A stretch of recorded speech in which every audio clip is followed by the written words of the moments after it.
2017년 8월 말 기준 65세 이상 주민등록 인구가 전체 인구에서 차지하는 비율이 14%를 넘어섰습니다.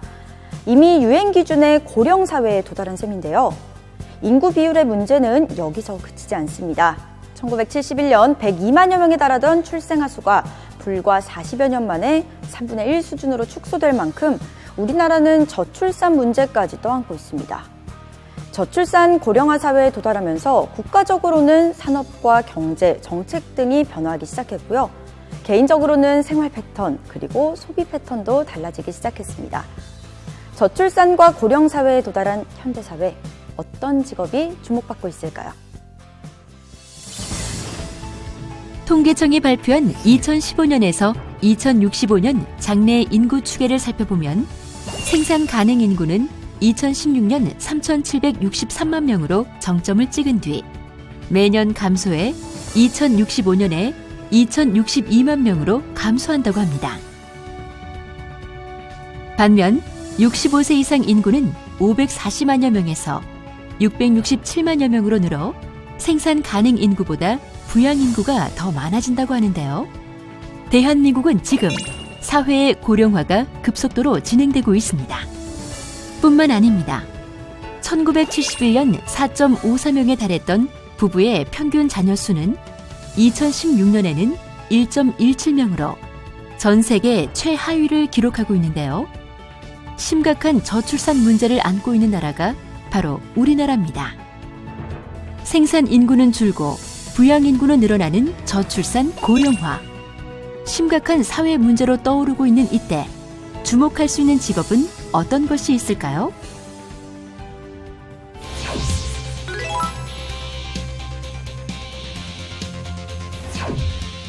백세 시대, 각종 기술의 발달로 사람들은 점점 노화의 속도를 늦춰가고 있습니다. 이전과는 다른 젊은 육체와 정신을 가지고 살고 있죠. 단순하게 잘 먹고 잘 사는 일에서 이제는 얼마나 건강하고 즐겁게 사느냐에 더 많은 노력을 기울이고 있습니다.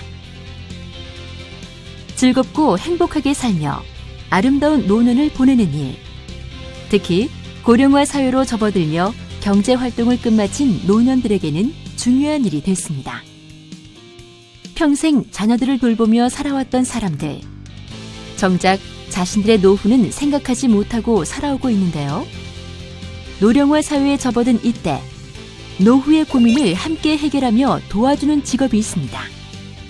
바로 노년 플래너인데요.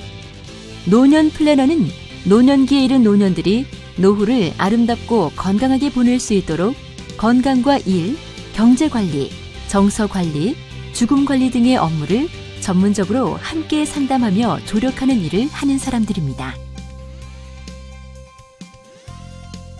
우리보다 먼저 노령화가 시작된 선진국에서는 이미 노년 플래너가 활성화되어 활발하게 활동하고 있습니다. 노년 플래너로 활동하는 전문가들은 노인들에게 개인 맞춤형 종합 노후 관리를 제공하는 것에서부터 개인의 흥미나 적성을 고려해 사회의 일원으로 참여할 수 있도록 돕는 일까지 노년들의 즐겁고 행복하며 건강한 삶을 누릴 수 있도록 해줍니다. 노년 플래너가 되기 위해선 전문 교육 과정이 필요한데요. 현재는 관련 민간기관의 교육을 통해 관련 자격증을 받을 수 있습니다. 또한 각 대학의 노인복지학과, 사회복지학과의 교육을 통해 관련 직업군으로 진출하고 있습니다. 노년 플래너로 활동하기 위해선 먼저 노년층에 대한 이해와 특별한 봉사와 희생 정신이 요구되는 분야인데요. 행복한 노후 설계를 지원해야 하는 만큼 노년의 성향을 파악하고 그에 맞는 다양한 경제, 문화, 구직, 상담 프로그램을 개발해야 하기 때문에 개인의 진취적인 자세 또한 중요합니다. 베이비 부모 세대가 노년기에 접어들면서 노령화 시대가 시작될 대한민국.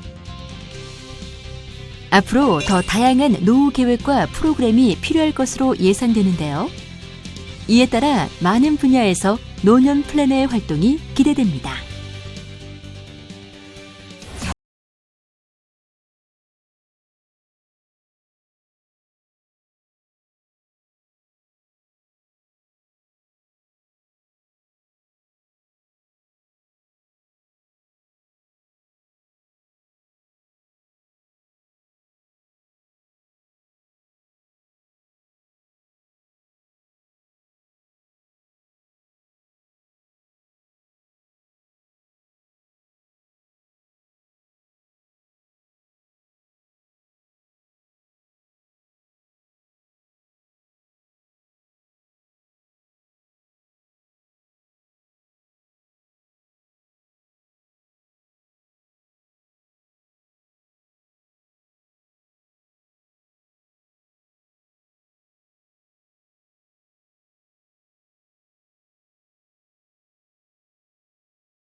패션과 등 전반적인 문화여가와 직간접적인 학과 공부를 통해 문화여가사에 도전할 수 있습니다.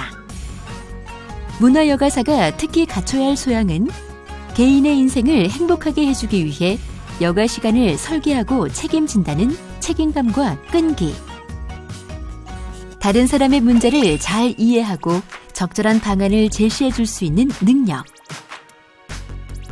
마지막으로 고객을 상대하고 사람을 만나는 일을 좋아하는 사교적인 성격이 필요합니다. 여가에 대한 관심은 늘어나고 있지만 국내에선 아직 전문 문화여가사의 활동은 미비합니다. 이러한 상황에서 문화여가사에 대한 이해와 전문성을 갖추고 준비한다면 전망 있는 직업을 선택할 수 있겠죠. 반려동물 천만시대. 저출산 고령화 사회로 인한 변화된 가족 구조로 반려동물을 키우는 가정이 늘고 있습니다. 이와 관련된 창업 분야도 다양해지고 있는데요. 반려동물을 위한 미용실, 카페, 유치원 등 이미 국내에는 반려동물 관련 사업이 활발하게 진행되고 있습니다. 이에 따라 함께 주목받고 있는 이들이 있습니다. 바로 반려동물 행동교정 상담원인데요. 저출산 고령화 시대 반려동물 행동교정 상담원의 활약상을 보면서 이 일을 하기 위해 어떤 능력이 필요하고 어떻게 취업을 할 수 있을지 함께 알아볼까요? 국내에선 아직 생소한 직업, 반려동물 행동교정 상담원. 애견 훈련사라는 직업은 오래전부터 있었지만 반려동물이 특정 행동을 하도록 훈련하는 직업으로 반려동물들의 잘못된 행동을 가정 환경에 맞게 교정시키는 것과는 성격이 다른 직업입니다. 동물의 행동을 강제로 바꾸려 하지 않고 교감을 통해 행동을 바꿔야 하는 직업. 반려동물 행정교정 상담원. 어떤 일을 하는 사람일까요? 네, 대표적인 반려동물인 개와 고양이의 사회화 교육, 그리고 문제적인 행동을 교육을 통해서 교정하는 일을 하는 사람을 반려동물 행동교정 전문가라고 할 수 있겠습니다. 최근 반려동물의 잘못된 행동 때문에 이웃 사이에 얼굴을 붉히고 사람을 해치는 사건까지 발생했죠. 때문에 반려동물은 계속적인 훈련이 필요하다고 합니다. 그렇지. 대형견들은 어렸을 때부터 이제 입막의 착용에 대해서 거부 반응이 없도록 좀 교육을 해주지 않으면 산책 나가서 입마개를 채우면은 걷다가 움직이지 않는 강아지들도 많거든요. 그래서 입마개 착용 교육 같은 경우에는 이제 집에서 틈틈이 이렇게 편안한 환경에서 교육을 해줘야 우리 반려견이 입마개 찼을 때 이제 거부 반응이 없을 수 있습니다. 복잡한 지하철에서 그 한 분의 시각장애인과 시각장애인 안내견을 만났어요. 우리 안내견에게 말을 걸어주는 그 보호자님에게 모습을 보면서 인간과 동물과의 교감이 저런 것인가에 대해서 제가 많이 생각을 하게 되었고, 그때를 계기로 제가 그 동물을 교육하는 훈련사라는 직업에 입문하게 되었습니다. 그래서 그 뒤로 많은 그 가정에 방문해서 다양한 우리 반려견들의 문제 행동을 교육하는 일을 하면서 내가 이 일에 정말 사명감을 가지고 이 일을 열심히 해야 되겠구나라는 생각을 가지게 되었죠. 사람과 함께 더불어 살아가며 심리적으로 안정감과 친밀감을 주는 친구, 가족과 같은 존재, 반려동물. 하지만 낯선 환경에서 사람에게 해를 끼치는 경우 때문에 반려동물 주인들이 난감해하는 경우도 많다고 합니다. 우리 반려견들이 실내에서 주로 생활하다 보니까 부족한 감각 자극으로 인해서, 그리고 또 부족한 운동량으로 인해서 다양한 문제 행동 발생의 원인이 되고 있습니다. 그래서 밖에 나와서 풍부한 이런 감각 자극을 받을 수 있게 해주고, 그리고 일정 거리 이상 걸으면서 운동을 통해서 스트레스를 해소해 줌으로써 다양한 문제 행동을 예방할 수 있습니다. 국내 반려동물 사육 가구 수는 약 457만 가구로 5가구 중 1가구 이상 반려동물을 키우고 있으며 이는 계속적으로 증가하는 추세입니다. 반려동물 수가 늘어남에 따라 관련 산업도 성장하고 있는데요. 일단 기본적으로 동물 행동학에 대한 이해가 필요합니다. 그래서 동물 행동학 같은 경우에는 대학에서 또는 사회에서 이제 민간에서 배울 수도 있고요. 그렇지만 이제 필드에서 가장 중요한 거는 이제 실무 경험이에요. 그래서 실무 경험을 많이 쌓아야 되고, 애견 훈련소에서 쌓을 수도 있고요. 그리고 이제 사회 곳곳에 존재하는 반려동물 전문 교육기관들, 동물보호단체 같은 경우에는 이제 유기견들이 있잖아요. 그런 데서도 유기견의 문제 행동 교정 같은 일을 할 수 있고, 반려동물 보호자들의 가정에 방문해서 이제 교육을 하는 그런 일들을 통해서 이제 실무 경험을 많이 쌓아야 됩니다. 자격증 같은 경우에는 이제 훈련사, 반려견 지도사, 동물 행동 상담사 등의 자격증을 취득해서 반려동물 행동 전문가로 활동을 할 수 있겠습니다. 농촌진흥청에서는 2017년부터 반려동물 산업화 지원 기술 개발을 추진하기로 발표했습니다. 이는 반려동물 산업 분야에서 새로운 성장 산업으로의 가능성을 보았기 때문이겠죠. 그렇다면 이와 관련해 반려동물 행동 교정 상담원이 되기 위해선 어떤 소양이 필요할까요?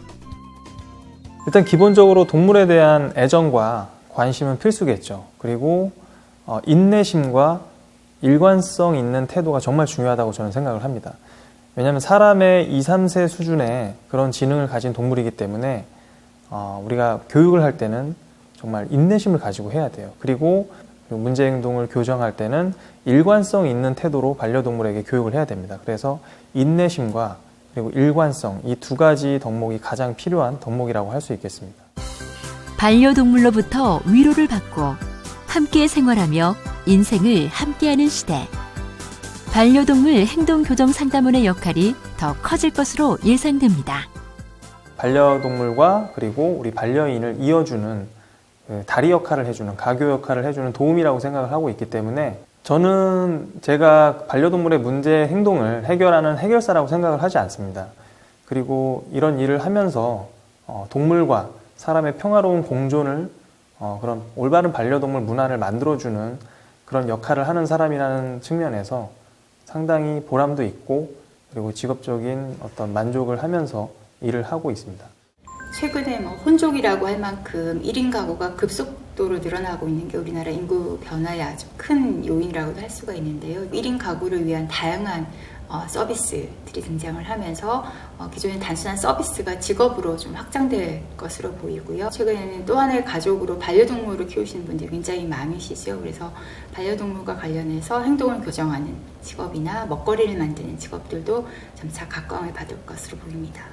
고령사회가 된다는 건 한편으로는 평생 경력 개발, 경력 관리를 해야 된다라는 의미이기도 합니다. 단순히 나이가 들어서 일을 못한다는 게 아니라 계속 자기 일 경험이나 혹은 역량에 맞는 제2의 다른 직업들을 찾는 노력들이 계속 필요할 것 같고요. 취업뿐만 아니라 창업을 한다거나 또 스스로 직업을 만드는 창직 활동을 하실 수도 있습니다. 그리고 20대 때 대학을 졸업할 무렵에 진로를 탐색하거나 또 직업을 선택하는 분들이 많은데요. 어린 나이에 본인의 적성과 흥미에 맞는 직업들 또 진로를 탐색하는 것들이 필요할 것으로 보입니다. 저출산 고령화 문제로 국가에서도 출산, 육아, 의료, 복지에 관련된 정책을 내놓고 있지만 빠르게 진행되고 있는 인구 변화에 해결이 쉽지 않은 것이 사실입니다. 사회 환경의 변화와 밀접한 직업의 세계, 미래지향적인 사고와 함께 사회 변화의 흐름을 이해하고 직업 세계의 변화를 예측한다면 여러분이 겪고 있는 취업난을 지혜롭게 해결할 수 있지 않을까요?